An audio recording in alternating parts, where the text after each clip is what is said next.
Ya hemos hablado de la parte de evaluación pretrasplante, las indicaciones, algunos aspectos de la enfermedad hepática, las razones por las cuales los pacientes son llevados a trasplante hepático. Ya hemos hablado de la técnica, hemos hablado de la transfusión intraoperatoria, manejo de líquidos. Y después de todo esto, pues seguimos ya con el cuidado posoperatorio. El cuidado posoperatorio, pues, digamos que está dividido como en dos fases. Una fase en el posoperatorio inmediato, que inicialmente pues, fue un manejo básicamente de cuidado intensivo, pero pues ya llevamos desde la pandemia, desde el año 2020, se ha empezado el manejo de los pacientes post-trasplante en piso, sin cuidado intensivo. Entonces, esto ha hecho que cambie, pues no, en realidad el principio básico del manejo de los trasplantes no ha cambiado mucho, pero pues ya esta parte del cuidado intensivo sí ha podido dejar, ya menos del 30% de los pacientes van al cuidado intensivo. Pero lo importante de esto es que el trasplante hepático que empezó desde el año 83, que fue cuando se aceptó como una terapia válida, según estos datos de la Organización Mundial de la Salud, hay desde el año 2000 hasta el 2020 se han realizado en el mundo aproximadamente 160.000 trasplantes hepáticos y antes del año 2000 unos 200, mejor dicho, estos 200.000 trasplantes hepáticos que es más o menos desde el año 63 hasta el año 2000. La sobrevida pues ha aumentado progresivamente puesto que hay mejoría no solamente en el aspecto de la inmunosupresión. Cuando se descubrió la ciclosporina fue cuando se empezaron a ver los mejores resultados post-trasplante, sino también hay mejoría de las técnicas anestésicas, de las técnica quirúrgica, del manejo posoperatorio, y esto ha hecho que en el mundo pues hay una gran corte de pacientes trasplantados que tienen muchos años con su injerto y que pues que esto hace que vayan apareciendo más desafíos con respecto al manejo posoperatorio. En general, teniendo en cuenta las estadísticas tanto europeas, asiáticas como americanas, pues la sobrevida del trasplante se mide al año, a los 5 años, a los 10 años, a los 20 años. Pues ya hay muchos pacientes que llevan más de 20 años trasplantados. Entonces, como pueden ver acá, es lo que se acepta internacionalmente como, o esto es lo que las estadísticas nos han validado, que hay una sobrevida del paciente el primer año del 91%, eh, antes era del 85%, pero esto mejorado hasta el 91%, a los 3 años hasta el 80% y a los 5 años al 72%. Obviamente cuando hay un retrasplante, pues esta sobrevida tiende a bajar un poco. No sé si alcanzan a ver ahí. Bueno, esto es una comparación que hicieron en el registro europeo de trasplantes en el que, aunque la sobrevida ha mejorado, pues la vida de estos pacientes comparativamente con las personas que no son trasplantados, siempre hay una disminución en los años de vida, que esto depende del género, depende también de en qué edad se trasplantó. Obviamente, entre más joven se trasplante, la sobrevida pues va a tener menos años de vida comparado con las mismas personas de la misma edad, que puede ser hasta de 22 años, como ustedes pueden ver acá, las personas más jóvenes. Pero a la medida que los años van pasando, esta diferencia entre la expectativa de vida y lo que se logra con el injerto, pues ya está mucho más próxima pues a la expectativa de vida real. Eh, entonces, esta gran corte de pacientes trasplantados vivos, esta gran corte que en Estados Unidos hasta el año 2018 podía llegar hasta 88.000 pacientes vivos con el injerto funcionante. En el Reino Unido puede llegar hasta 9.800 trasplantados vivos. Y en las 3 etapas que ha tenido la fundación desde el inicio del primer trasplante que se hizo en el año 88 por el doctor Quintero, la segunda etapa con el doctor Arenas, que fue del 99, y desde el inicio del ingreso del doctor Vera al programa, tenemos 717 pacientes trasplantados, de los cuales 594 están vivos. De la primera cohorte del doctor Quintero, que era un paciente vivo todavía, o sea que estamos hablando de un paciente que tiene 30 años de sobrevida.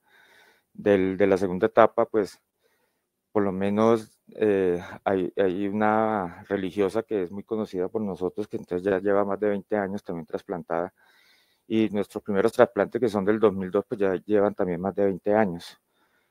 Entonces tenemos una cohorte de pacientes vivos de 594 y bueno, entonces esto es lo que, este es el objetivo principal, lograr una sobrevida mejor o mayor de la que podrían tener si no se trasplantan. Y si analizamos los pacientes que fallecen, pues el 60% fallecen dentro del primer año, y esto está relacionado con las infecciones y todas las complicaciones perioperatorias. Y el siguiente 40 años que ya estas infecciones disminuyen, puesto que a los 3 meses, a los 90 días, se supone que hay cierta tolerancia inmunológica y se pueden disminuir las dosis de los inmunosupresores. Entonces ya vienen, después del primer año, las causas de muerte son diferentes y están más relacionadas con las complicaciones cardiovasculares, como la población general y la aparición de tumores malignos. Y en cuanto a la morbilidad, pues obviamente la inmunosupresión pues está también relacionado con las complicaciones que, que si las sabemos manejar adecuadamente, identificar, tratar y una promoción de la salud adecuada, pues estos pacientes, pues vamos a lograr mayores sobrevidas si logramos controlar algunos de estos aspectos como el cáncer, la identificación temprana de la recurrencia de la enfermedad hepática, la insuficiencia renal y el perfil cardiovascular, que es lo que finalmente va a llevar a estos pacientes a la muerte. Entonces, dentro de este perfil cardiovascular, que es una de las principales causas de muerte después del trasplante, pues toda la enfermedad, todos los factores de riesgo cardiovasculares están pues relacionados con esto. Como pueden ver, la presencia de todo lo relacionado con el síndrome metabólico, la hipertensión, la diabetes, la obesidad, la dislipidemia. Todo esto son complicaciones, son problemas que están relacionados con nuestros pacientes trasplantados, y la insuficiencia renal crónica, que también es una de las principales causas de morbilidad en estos pacientes, que puede llegar hasta, como ven ahí, hasta el 75%. Aunque un porcentaje muy pequeño puede llegar a requerir una terapia de reemplazo renal, pero pues es una también causa de mortalidad. Entonces las causas de mortalidad, de muerte, pues esto es después del año, porque pues básicamente lo que tratamos de decir acá es pacientes que crónicamente se van a manejar, pues la malignidad puede ser una gran causa, un gran causante de la mortalidad. Esto va cambiando los primeros 5 años. Las causas de mortalidad son diferentes a las después de los primeros 5 años.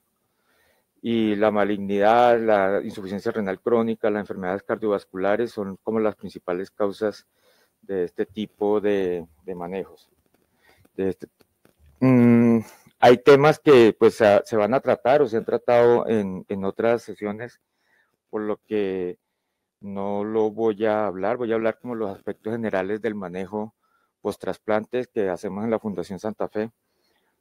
Manejo postoperatorio inmediato, el trasplante hepático o el manejo postoperatorio en SINUSI, que lo va a dar el doctor Camilo Garzón, el manejo del dolor, el manejo hemodinámico que lo va a dar cuidado intensivo, la difusión del injerto, la inmunosupresión que la va a dar el doctor Martín, el rechazo, todo esto son temas que no voy a tocar acá, puesto que se van a tocar después en otras sesiones, o las infecciones que ya fue tratada, que incluye las profilaxias antibióticas y los tratamientos de las infecciones que ya el doctor Freddy Guevara también nos dio.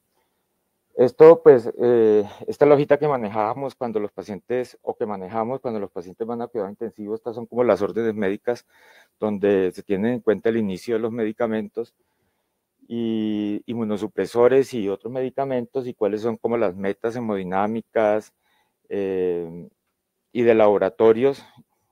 Esto lo llevamos siempre a la unidad de cuidado intensivo con el objetivo de que sea, de llevar un manejo lo más adherido a las guías, lo más adherido posible a las guías. Entonces, lo primero es el inicio de la inmunosupresión. El doctor Martín pues va a hablar de la inmunosupresión como tal, pero nosotros empezamos siempre con una triple terapia, con un inhibidor de calcineurina, con un antimetabolito, que es el micofenolato. La azatioprina se usaba anteriormente, pero pues se tiene como un medicamento que se puede utilizar cuando hay complicaciones con el micofenolato y los esteroides. Los anticuerpos monoclonales pues tienen unas indicaciones especiales, y estas que ya los voy a comentar más adelante. Entonces, dentro de los inhibidores de calcineurina, que tenemos la ciclosporina, que era lo que usábamos inicialmente y que hemos venido cambiando ya por tacrolimus, puesto que la efectividad es mayor. Entonces buscamos siempre dar unas dosis, que son 2 dosis, cualquiera de los dos son 2 dosis en el día, una en la mañana, otra en la noche, y siempre buscamos unos niveles los niveles se deben tomar antes de la siguiente dosis, o en el caso de la ciclosporina, unos niveles de 0. Y estos medicamentos, los primeros 3 meses, como les había comentado, es cuando se van a tener los niveles más altos. En el caso de la ciclosporina, siempre buscamos unos niveles entre 150 y 250 antes de la siguiente dosis. Después del tercer mes, ya se puede manejar entre 100 y 150, y realmente después de los 3 meses, uno no mira tanto los niveles, sino uno mira las pruebas hepáticas. Si las pruebas hepáticas están bien, pues no hay que buscar un límite de los niveles de ciclosporina. El tacrolimus lo iniciamos una dosis de 0.1 miligramo kilo día, dividido también en 2 dosis, y ya los niveles que antes buscábamos entre 10 y 15 el primer mes, ahora buscamos que sea entre 6 y 10 los primeros 6 semanas, y después se va reduciendo la dosis hasta tener como una meta entre 4 y 8 nanogramos por mililitro. El micofenolato también se inicia dentro de la triple terapia, es una dosis de 1 gramo cada 12 horas.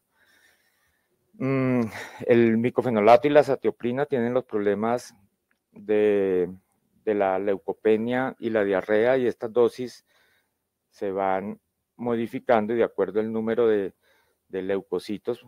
Si los leucocitos están por debajo de 4.000, pues hay que reducir la dosis; por debajo de 3.000 hay que suspender la dosis, y este es uno de los principales problemas de los antimetabolitos. Y los corticoides, que se inicia la hidrocortisona 100 miligramos 2 veces al día, y posteriormente se pasa a prednisolona 10 miligramos 2 veces al día. La importancia del corticoide es importante en el postoperatorio, pero también está asociado a efectos adversos muy importantes, como la diabetes, la hipertensión, la presencia de lesiones o de osteopenia, osteoporosis. Entonces, es un medicamento que tratamos de suspender, pues, excepto los pacientes que tienen o que fueron trasplantados por una hepatitis autoinmune, en los que se toca mantener un poco más de tiempo el corticoide, pero el objetivo primordial es tratar de suspender los corticoides durante los primeros 3 meses post-trasplante para evitar esas complicaciones. La inducción de la inmunosupresión, pues es algo que hacemos cuando pretendemos no utilizar dosis tan altas de inhibidores de calcineurina, y hay unos pacientes que tienen unos factores de riesgo para hacer una disfunción renal posoperatoria, pacientes que han tenido ascites refractaria, que han tenido síndrome hepatorenal, los que tienen una creatinina mayor de 1.5 o una filtración glomerular menor de 50, pues hay que tener en cuenta que cuando la filtración glomerular está por debajo de 50 hay que considerar el trasplante combinado, o los pacientes que le han extraído la ascitis con volúmenes mayores de 3 litros. El problema de estos inductores de la inmunosupresión es que en Colombia por el INVIMA no están aprobados para trasplante hepático y no hay autorización para esto, por lo que su utilización ahora no es frecuente. Solamente si es un trasplante combinado, pues se puede utilizar, ya que para riñón sí está autorizada la utilización. Estos dan un tiempo de protección de aproximadamente 30 a 45 días en el que podemos usar dosis más bajas de inhibidores de calcineurina, y con eso podemos disminuir la posibilidad de disfunción renal posoperatoria. Entonces, el principal problema de los inmunosupresores pues son sus efectos adversos, y hay unos muy significativos: la enfermedad ósea o la osteopenia o la osteoporosis, pues, está muy relacionados con los corticoides. El daño renal crónico pues está asociado a los inhibidores de calcineurina. Como ustedes pueden ver, es una de las principales complicaciones de este tipo de medicamentos. El que nos puede producir leucopenia, ya se los había mencionado, que es el micofenolato o la satioprina. Y hay otras complicaciones como la hipercolesterolemia, la diabetes y la hipertensión, que están asociadas con el síndrome metabólico y que también se relacionan básicamente con los corticoides y con los inhibidores de calcineurina. Por eso el manejo adecuado de estos inmunosupresores es muy importante para evitar estas complicaciones que van a ser finalmente las causantes de la muerte después en el posoperatorio tardío. La disfunción renal pues es una de las complicaciones más frecuentes que hay en trasplante. Hasta el 70% de los pacientes trasplantados pueden presentar una disfunción renal, y esto depende obviamente de la función renal previa, si ha habido una insuficiencia renal preoperatoria, un síndrome hepatorenal. Es muy importante también el manejo anestésico intraoperatorio. Los pacientes que han tenido una inestabilidad hemodinámica importante pues pueden también desarrollar una insuficiencia renal, y pues definitivamente el uso de los inhibidores de calcineurina está relacionado con la disfunción renal. ¿Cómo notamos nosotros la disfunción renal? Pues cuando hay una disminución de la diuresis inicialmente, se puede manejar con el uso de coloides, y a veces lo ayudamos con diuréticos de asa. Y cuando ya hay una enfermedad más grave en la que pueda haber los criterios para uso de terapia de reemplazo renal, como una acidosis marcada, como una sobrecarga hídrica.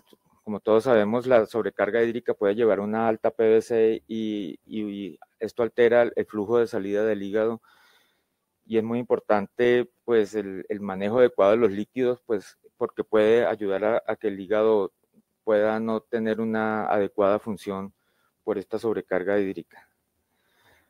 Pero en general, pues lo que les había comentado, que después de los 3 primeros meses no se tiene en cuenta en el límite inferior de los inhibidores de calcineurina, sino más bien mira uno las pruebas que estén bien, para no utilizar dosis más altas de los inhibidores de calcineurina. Siempre se puede jugar pues con el uso de la ciclosporina o el tacrolimus, de acuerdo a si responde o no esta disfunción renal a la reducción de la dosis de los inhibidores de calcineurina. Entonces se puede cambiar, si se está tomando tacrolimus, se puede cambiar a ciclosporina y esto a veces puede ayudar a mejorar esta disfunción renal.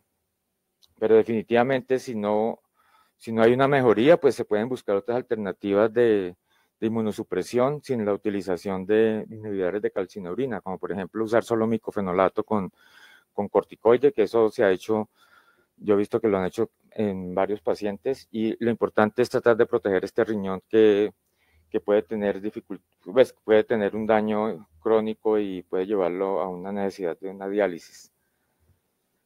Los inhibidores de calcineurinas también se relacionan con las alteraciones neurológicas como la cefalea, los temblores, todo esto lo observamos principalmente en consulta y todo esto también mejora con la disminución de la dosis.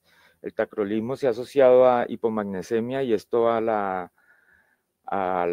presencia de convulsiones, por eso siempre en los controles pedimos magnesio y siempre todos los pacientes salen de acá con tratamiento con calcio y vitamina D y con magnesio, perdón, con óxido de magnesio, para tratar de evitar pues estas complicaciones relacionadas con los inhibidores de calcineurina. La diabetes mellitus es otra de las complicaciones frecuentes post-trasplante, también es relacionada con el corticoide y con el uso de inhibidores de calcineurina. Después del primer año, hasta el 25% de los pacientes trasplantados pueden desarrollar una diabetes mellitus de novo. Y hay que tener en presente que la meta en estos pacientes es tener una hemoglobina glicosilada menor de 7. ¿Por qué de 7 y no de 6? Pues porque no se ha visto mucha diferencia en resultados si estos niveles se bajan hasta 6. Es muy importante hacer el seguimiento post-trasplante y siempre se debe realizar una medición de glucosa en ayuno por lo menos en cada control y una medición de una hemoglobina glicosilada, puesto que en cualquier momento pueden desarrollar diabetes post-trasplante. Y también cada año se debe buscar complicaciones, los pacientes que ya son diabéticos se deben buscar complicaciones de la diabetes como la retinopatía. Estos pacientes deben ir al oftalmólogo anualmente y hacer un estudio de una microalbuminuria también en el control de cada año. La hipertensión arterial, esto es lo que manejamos nosotros en nuestros pacientes, una meta menor de 140 de sistólica y una tensión diastólica menor de 85. En la medida que las dosis de los corticoides y de los inhibidores de calcineurina se van disminuyendo, esto puede ir mejorando esta hipertensión. Esto tiene que ir asociado a un manejo, a unos cambios en el estilo de vida, como disminución de la pérdida de peso. Los pacientes que están en sobrepeso, pacientes que están en obesidad, pues hay que tratar de que lleguen a un peso ideal. La restricción del consumo de sal, y si definitivamente con esto no se logra una mejoría de la hipertensión arterial, pues nosotros iniciamos siempre con inhibidores de los canales del calcio. Estos medicamentos pues disminuyen los efectos vasoconstrictores de los inhibidores de calcineurina. También se pueden utilizar los beta bloqueadores casi con la misma efectividad, y los inhibidores de la enzima convertidora de angiotensina y los inhibidores directos de las reninas pues se recomiendan principalmente pacientes que han desarrollado diabetes o insuficiencia renal crónica.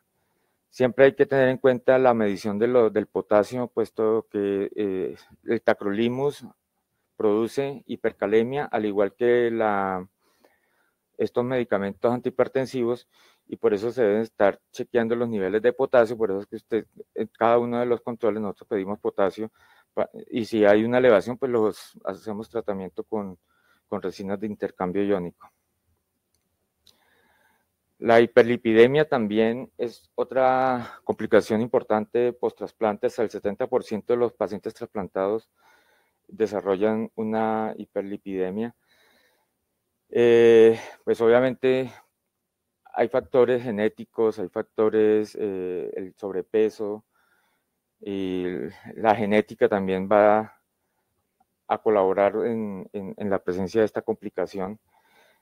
Los que más se asocian a la dislipidemia son los inhibidores de calcineurina y cuando utilizamos los emetor y los corticoides también están asociados con, con este problema de la hiperlipidemia. El perfil lipídico se debe pedir por lo menos una vez al año en pacientes sanos con un ayuno de 14 horas. Y depende de la alteración que tenga, pues así mismo se puede hacer el tratamiento. Obviamente el cambio en el estilo de vida es muy importante. El ejercicio, tener un peso adecuado y unos cambios en la dieta también son necesarios para ayudar al tratamiento de la hiperlipidemia. En caso de que haya una elevación por encima de 100 de las lipoproteínas de baja densidad, se pueden comenzar estatinas, y si hay resistencia o no hay un adecuado control de los lípidos, pues se puede adicionar ezetimibe.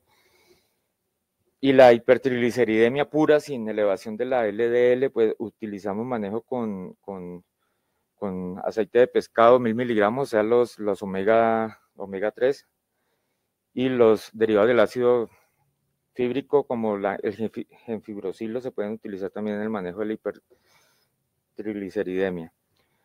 Algo muy importante y que a veces no tenemos en cuenta, pero cada vez es más importante, es la salud ósea. Muchos de estos pacientes llegan al trasplante con una osteopenia o una osteoporosis, y el seguimiento de estos pacientes post-trasplante los primeros 5 años es muy importante, puesto que en los primeros 4 meses después del trasplante ellos sufren una resorción ósea bastante importante. Entonces es muy importante hacer el seguimiento mediante el estudio o una densitometría ósea, la cual depende si antes del trasplante tenían una osteopenia, pues se debe realizar un seguimiento anual, y pacientes que tienen que estaban normales se debe hacer un seguimiento cada 2 a 3 años con una densitometría ósea. Después de los primeros 5 años, ya este seguimiento pues depende de los factores de riesgo, si tenía o cómo haya respondido al tratamiento con, con los medicamentos para el manejo de la osteopenia o la osteoporosis.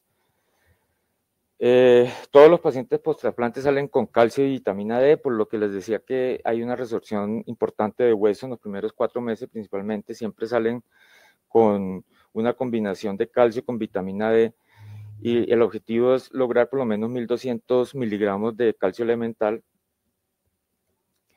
y por lo menos 400 a 1000 unidades de vitamina D. Estos niveles de vitamina D también deben ser medidos cada año con el objetivo de llevarlos a un nivel óptimo, que es por lo menos 30 nanogramos por mililitro, y el uso de los medicamentos pues depende también de estos hallazgos en la osteodensitometría. Los bifosfonatos se utilizan cuando el T-score es menor a menos 2.5 o hayan fracturas patológicas, o cuando está entre menos 1.5 y 2.5 cuando se asocia a algún factor de riesgo para osteoporosis. El alendronato es un buen medicamento en estos pacientes, que puede usar oral semanalmente o se puede usar intravenoso. Y en pacientes con osteoporosis y osteopenia, pues se debe hacer un estudio del metabolismo óseo, incluyendo la medición de la eliminación de calcio en la orina de 24 horas, y todo esto que ustedes ven acá para el seguimiento de los pacientes con este tipo de problemas. Entonces, algo que hay que tener en cuenta es siempre no olvidar las interacciones que puede haber con otros medicamentos, y esto hay que tenerlo presente cuando los formulamos. Por ejemplo, el voriconazol, y eso lo hemos vivido en estos últimos días con un paciente que usamos el voriconazol y los niveles de tacrolimus inmediatamente se elevaron. Entonces siempre hay que mirar en los vademecum si hay alguna interacción con estos medicamentos pues, para evitar ese tipo de complicaciones. Las transfusiones, esto es algo que se nos olvida y ha habido problemas por esto cuando utilizamos un grupo sanguíneo diferente al del receptor. Es importante porque si no seguimos estas guías o estas guías de manejo, pues puede haber hemólisis y se pierde la transfusión que se haga. Y lo importante es tener en cuenta que los primeros 2 días pues se utiliza el mismo grupo sanguíneo del receptor y después de estas 48 horas se comienza a utilizar glóbulos rojos empaquetados del grupo específico del donante. Esto por 3 meses. Entonces, esto nunca debemos olvidarlo para evitar complicaciones hemolíticas. Y dentro de los problemas que se pueden presentar en los pacientes post-trasplante, como por ejemplo la fiebre, que es pues muy frecuente, y no solamente la infección es la causa de este tipo de complicaciones, también se ha visto asociado con el rechazo, con el uso de algunos medicamentos. La infección por citomegalovirus es algo muy importante que no debemos olvidar. Y siempre se va a hacer una búsqueda de un foco infeccioso, siempre se debe realizar un Doppler. Por eso cada vez que estos pacientes llegan a urgencias pedimos un Doppler buscando alteraciones vasculares. Cuando hay trombosis de la arteria puede haber problemas biliares y puede llevar a fiebre. Por eso siempre pedimos un Doppler y también una biopsia hepática, porque también puede estar relacionado con un rechazo. Ya hemos tenido varios pacientes que una de las manifestaciones del rechazo es se manifiesta con fiebre. Entonces, no solamente la infección es causa de la fiebre, pero siempre hay que descartarla. La trombosis de la arteria hepática, pues es importante en los primeros 7 días. Bueno, siempre es importante porque la arteria hepática es la única irrigación que tiene la vía biliar. Y siempre que haya una alteración en la arteria hepática o que no haya flujo en la arteria hepática, pues la que va a sufrir es la vía biliar y esto se va a manifestar con escapes biliares, con estrecheces, con sepsis. Y siempre que se sospeche, y sobre todo cuando hay una elevación de transaminasas significativa, esto da una sospecha de que hay una trombosis de la arteria hepática. El Doppler es muy significativo. Nosotros tratamos de evitar los estudios con medio contraste porque pueden llevar a falla renal. Y cuando estamos en los primeros días post-trasplantes, preferimos explorar y si hay una trombosis, pues dejar un injerto listo. Ustedes saben que la trombosis en los primeros 7 días post-trasplante es una indicación de retrasplante de urgencia.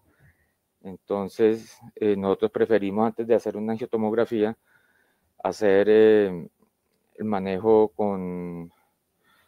llevarlo a cirugía y hacer una exploración. Trombosis tardía hemos tenido tal vez un par de casos y uno lo intentamos manejar con una trombolisis directa, no fue efectiva, pero pues esto es muy raro y a veces puede pasar. Otro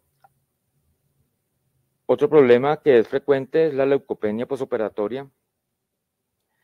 Y siempre pensamos cuando hay leucopenia que es o por medicamentos o infección. Siempre debemos tratar de descartar infección, tanto pues viral como el citomegalovirus o bacteriana. Y estos son los medicamentos que hay que tener en cuenta y que hay que disminuir la dosis en el caso de que se presente una leucopenia. Tenemos siempre unos umbrales para el uso del micofenolato. Cuando hay una disminución de los leucocitos por debajo de 3000, el antimetabolito debe ser suspendido. Y si tenemos menos de 1000 neutrófilos, estos pacientes deben ser llevados a una biopsia de médula ósea para cultivo y para mielograma. Y si esto persiste, hay que colocar filgastrin con el objetivo de mejorar esta leucopenia. Obviamente siempre habiendo descartado que no haya un proceso infeccioso. Entonces, estos pacientes cuando egresan de la de la hospitalización. Tienen unos controles muy estrictos. El primer mes los vemos 2 veces por semana, donde hacemos una evaluación clínica en el examen físico y laboratorios, donde buscamos pues tanto la función hepática como otras complicaciones como la leucopenia.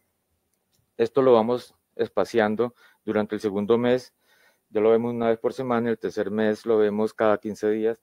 Posteriormente después del tercer mes, pasan a manejo por patología. Y ellos los ven cada mes, los primeros 6 meses, y después cada 2 meses, pues eso depende obviamente del estado clínico del paciente.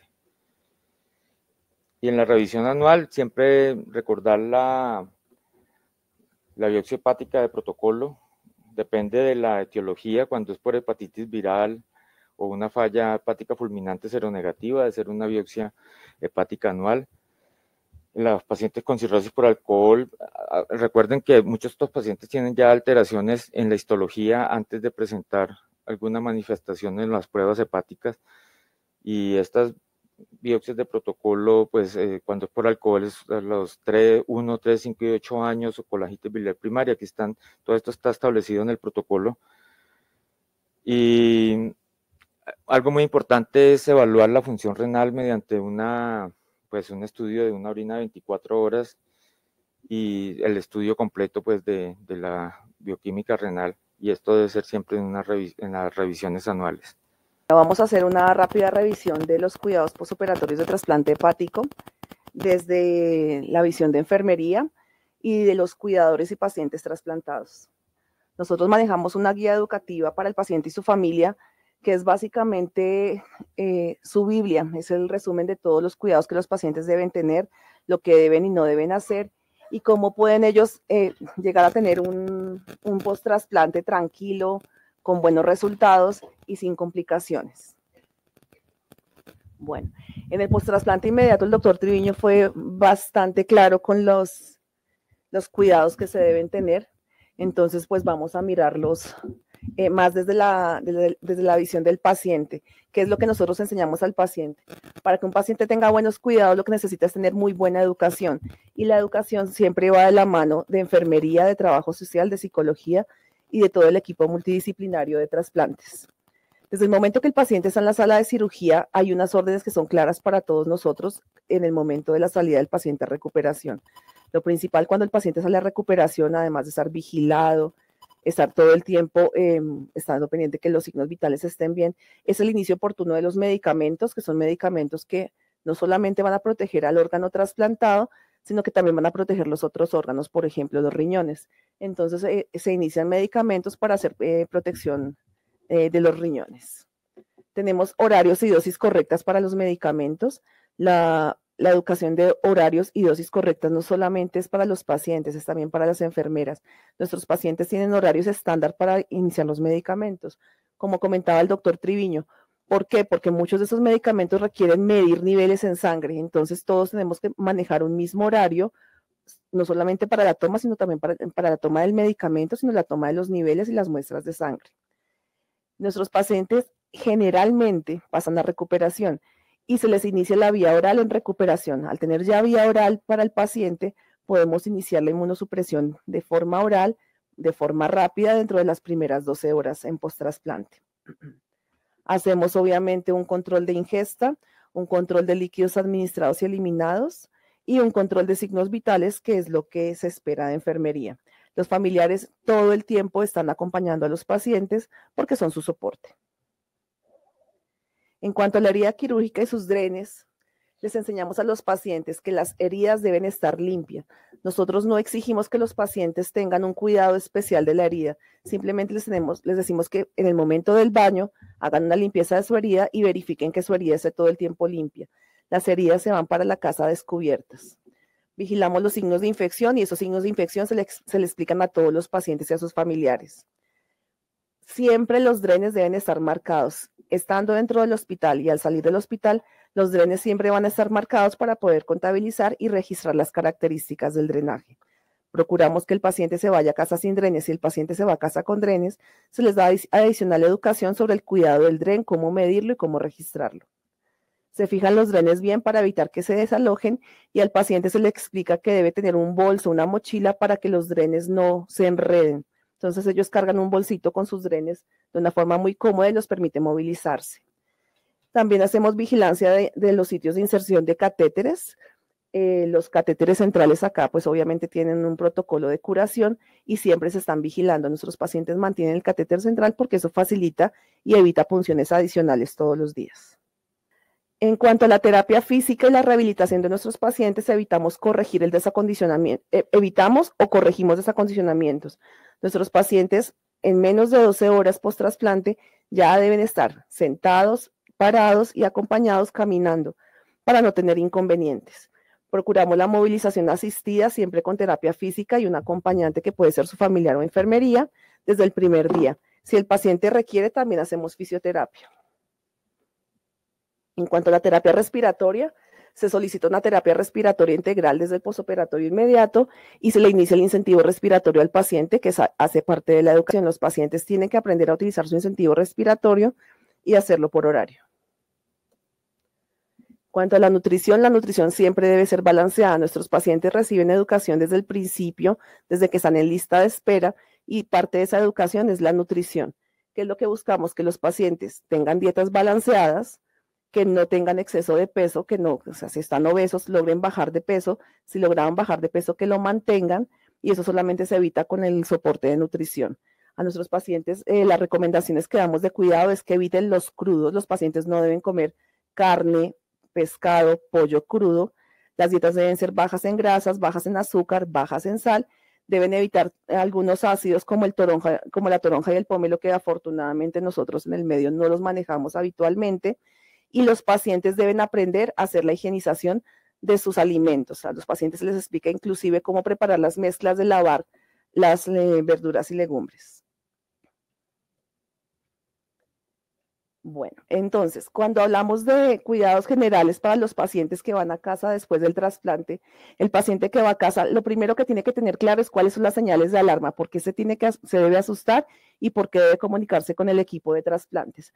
Hay unas señales de alarma claras que son la fiebre. Entonces al paciente le explicamos que cuando la temperatura pasa de 38 grados, debe inmediatamente avisar al equipo de trasplantes la temperatura que tiene y hacer un seguimiento.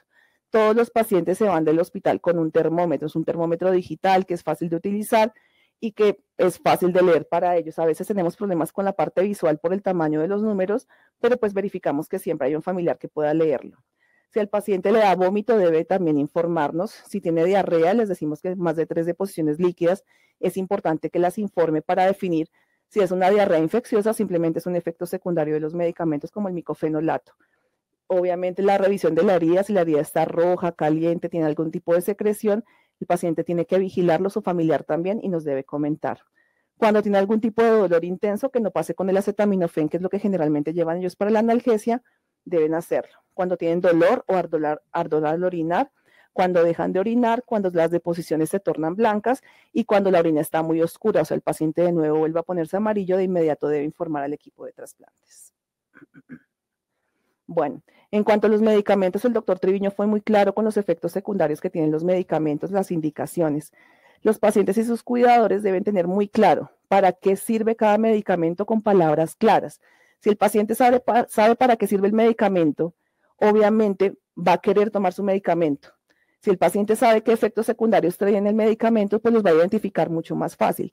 Eso hace parte del cuidado. Si el paciente no conoce el medicamento, pues hace caso omiso, se le olvidó, le va a parecer normal que de vez en cuando se le olvide una dosis, y en estos casos no se pueden evitar dosis, no se pueden omitir dosis, y los pacientes no pueden ajustar las dosis según su conveniencia o lo que estén sintiendo. Por eso a cada paciente se le debe enseñar, y a su cuidador, qué medicamento es, las presentaciones que tiene, para qué sirve, cuáles son los efectos secundarios que puede presentar y qué pasa si no se toma el medicamento, siendo muy claros con ellos. En cuanto a los efectos secundarios, todo medicamento tiene un efecto secundario, pero hay formas de resolverlos. Entonces a los pacientes obviamente se les explican los efectos secundarios, pero no se permite que el paciente automedique o cambie las dosis. Siempre tiene que tener asesoría del grupo de trasplantes. También es muy importante, porque nosotros hablamos del medicamento, todo lo que toma el paciente, estar seguro que el paciente sabe cómo realizar los trámites ágiles seguros y que ante las aseguradoras para que les entreguen los medicamentos y los autoricen.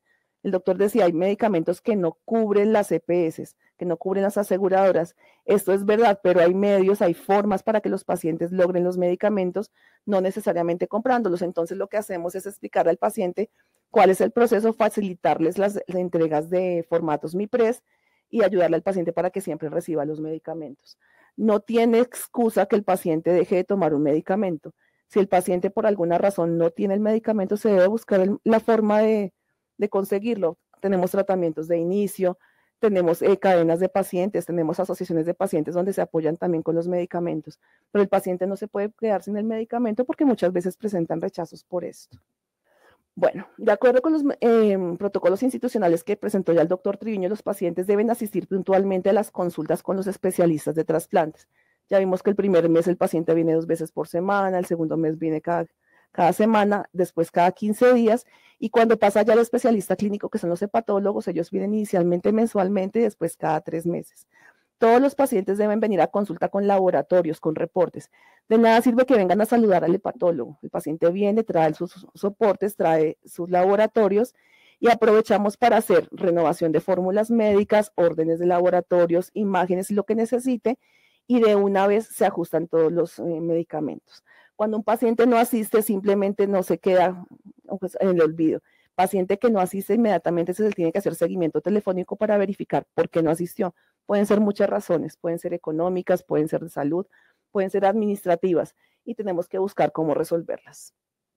En cuanto a las vacunas, hay una cosa que es muy importante. Los pacientes siempre deben llegar vacunados al trasplante.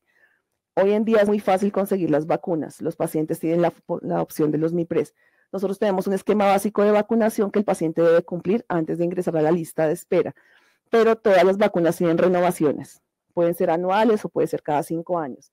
Entonces, nuestros pacientes, la vacuna obligatoria anual es la de influenza, de acuerdo a los niveles de las vacunas. Debe recibir hepatitis B, debe recibir hepatitis A, las neumococo, que son las de 13 y 23, que se renuevan cada 5 años. Entonces, ¿qué pasa? En las consultas debe haber seguimiento de la vacunación de los pacientes. Los pacientes tienen que recibir educación sobre qué vacunas reciben anuales, cuáles deben renovar y cuáles le faltan después de que sale del trasplante. Importante que en el posoperatorio inmediato no vacunamos pacientes, siempre se esperan unos meses, pero el paciente siempre va a ser vacunado. Los pacientes antes de recibir cualquier tipo de vacuna deben preguntarle al equipo de trasplantes si la pueden recibir. ¿Cuál es la razón? Hay vacunas que no pueden recibir los pacientes, como la de virus vivos atenuados. Entonces, el médico debe revisar previa a la vacunación si el paciente puede o no recibirla. En el caso de la vacuna de COVID se hizo la excepción y fueron vacunados todos los pacientes. En cuanto al cuidado de la piel, los pacientes por efectos secundarios de algunos medicamentos inmunosupresores son más sensibles a los rayos UV, por lo tanto pueden presentar lesiones de tipo como cáncer. Para esto simplemente al paciente desde el principio se le explica cómo cuidar su piel, cómo revisarla, y la forma más adecuada es aplicando filtro solar. Todos los pacientes en post-trasplante deben aplicar filtro solar en las zonas que están expuestas a los rayos UV. Y no hablamos solamente de la cara, del cuello, las orejitas, las manos, los brazos, y les explicamos cómo tener protección solar, no solamente con el filtro, sino también sombrillas, gorros, cuando salen a la playa, qué tienen que hacer para cuidar su piel. En las etapas reproductivas de los pacientes, las mujeres, la mayoría, vuelven a tener la posibilidad de quedar embarazadas. No estamos diciendo que todas deban quedar embarazadas y tener hijos, pero se debe hacer una buena planeación de ese posible embarazo. Primero tenemos que darles educación en planificación familiar, asesorados por ginecología y con la autorización del grupo de trasplantes, porque no siempre los anticonceptivos son adecuados para los pacientes. Algunos tienen efectos secundarios en el hígado y están contraindicados. Entonces, cada paciente es especial, debe tener una asesoría por ginecología y por trasplantes, y los embarazos idealmente deben ser planeados. Cuando tenemos sorpresas de embarazos, a veces tenemos inconvenientes porque muchos de los medicamentos inmunosupresores son teratogénicos. Entonces, tenemos que empezar a mirar cómo vamos a proteger al bebé y pues cómo no vamos a descuidar el órgano trasplantado. De infecciones habíamos hablado mucho, pero siempre se les recomienda a los pacientes, y yo creo que es el pilar para todos los pacientes, que es importante el lavado de manos constante. Cuando uno habla de lavado de manos con los pacientes, a veces siempre se limita a lavarse las manos con agua, jabón, séquese. A los pacientes hay que explicarles en qué momento de su rutina se deben lavar las manos obligatoriamente, no solamente porque se me ocurrió lavarme las manos, cuando entran, cuando salen del baño, cuando llegan de la calle, cuando van a comer, cuando van a preparar medicamentos, cuando van a preparar alimentos y cuando su cuidador los va a cuidar, cuando los van a tocar, y nosotros mismos cuando entramos a los consultorios debemos tener presente eso. Si yo los voy a tocar, debo lavarme las manos previamente y los pacientes mismos lo exigen. Eso es la forma más básica de cuidado. Pacientes se les enseña a tener tapabocas, a utilizar el tapabocas, no porque estemos en pandemia, sino porque están rodeados todo el tiempo de infecciones respiratorias que se pueden evitar con un tapabocas. Desde los más pequeños, los niños utilizan su tapabocas y son muy disciplinados con eso. Al paciente hay que enseñarle a utilizar agua potable, no agua de la llave. La agua de la llave se puede tomar, pero en el caso de un paciente inmunosuprimido es mejor evitar esos riesgos y tener ciertas recomendaciones. El agua no es tan barata, comprar el agua de botella no es tan barata, también tenemos que tener muy presente eso. Simplemente les enseñamos a hervir el agua, a hacer las cosas bien y a manejar agua potable para ellos. Las condiciones en que están los alimentos, las condiciones en que está su casa, el aseo en general de su casa también es uno de los temas que se debe manejar con los pacientes. No es lo mismo un paciente que duerme solo en su habitación, tiene su propio baño, a un paciente que tiene que compartir con su familia, con 2 o 3, comparte el baño, comparte la casa, comparte todas las zonas sociales. Un paciente que vive en una casa pequeña y que tiene que compartir la habitación no está contraindicado para un trasplante, pero debe tener ciertas recomendaciones de aseo mínimas y por lo menos en los baños, en la vivienda en general, siempre se verifica con la visita de trabajo social que las cumpla. Cuando no las cumple se dan recomendaciones y se facilita al paciente que mejore las condiciones para un trasplante sin tener complicaciones. Los pacientes, además, les decimos que deben evitar sitios muy concurridos. Todos preguntan en qué momento puedo ir a misa, puedo ir a un centro comercial, puedo ir a cine. Los primeros 3 meses procuramos que el paciente esté bajo nuestro control, obviamente que lleve una vida más tranquila. La idea es que tomen una vida completamente normal, vuelvan a sus actividades diarias. Pero les explicamos los riesgos que tiene, que tiene al ir a un sitio muy concurrido. Entonces, por ejemplo, si van a ir a un sitio que está muy concurrido, donde puede haber gente con tos, pues les explicamos que deben ponerse un tapabocas si no lo pueden evitar. O sea, nosotros no podemos evitar que un paciente tome el transporte público porque no puede pagar un taxi todo el tiempo. Entonces ellos saben que para el transporte público tienen tapabocas todo el tiempo y llegan a su casa e inmediatamente hacen lavado de manos. Y no se tocan la cara constantemente durante el transporte. En cuanto al control de visitas, nuestros pacientes tienen visita abierta, o sea, no tienen libertad de tener su visita, pero pues no permitimos que pase lo de la foto, que lleguen 6 de una vez a visitar al paciente. Restringimos más el número de visitas, más no las visitas. Los pacientes pueden estar 24 horas acompañados, pero pues no con 5 o 6 acompañantes constantemente. Más en este momento donde las infecciones respiratorias son tan importantes y el paciente se puede complicar por eso. Toda esta información no solamente la recibe el paciente, la recibe su familiar, la reciben sus cuidadores, y esta información siempre se valora, o sea, siempre la evaluamos y les preguntamos si entendieron o no entendieron, y todo está escrito en nuestro libro de trasplantes. En cuanto a los buenos hábitos, nuestros pacientes tienen perfectamente claro que no deben fumar, si fuman deben dejar el cigarrillo, no deben tomar bebidas alcohólicas de ningún tipo. No es válido el vinito, la champaña, la cerveza light, nada. El paciente simplemente debe dejar de tomar bebidas alcohólicas. Deben realizar actividades físicas y las actividades físicas las realizan desde el hospital y tienen asesoría por fisiatría y terapia física para que el paciente no se vaya a hacer daño. Obviamente ya habíamos hablado de las dietas balanceadas y el paciente debe tener visita al odontólogo. A veces se nos olvidan los dientes de los pacientes y resulta que los focos infecciosos en pacientes inmunosuprimidos son muy peligrosos. Entonces nuestros pacientes deben ir al odontólogo por lo menos 2 veces al año y eso se le advierte a los pacientes. Desde el momento de la evaluación ya tienen una evaluación odontológica para que entren con su boca en perfectas condiciones. Esta es nuestra referencia, que son las guías educativas para el paciente y su familia y manuales de trasplantes de hígado.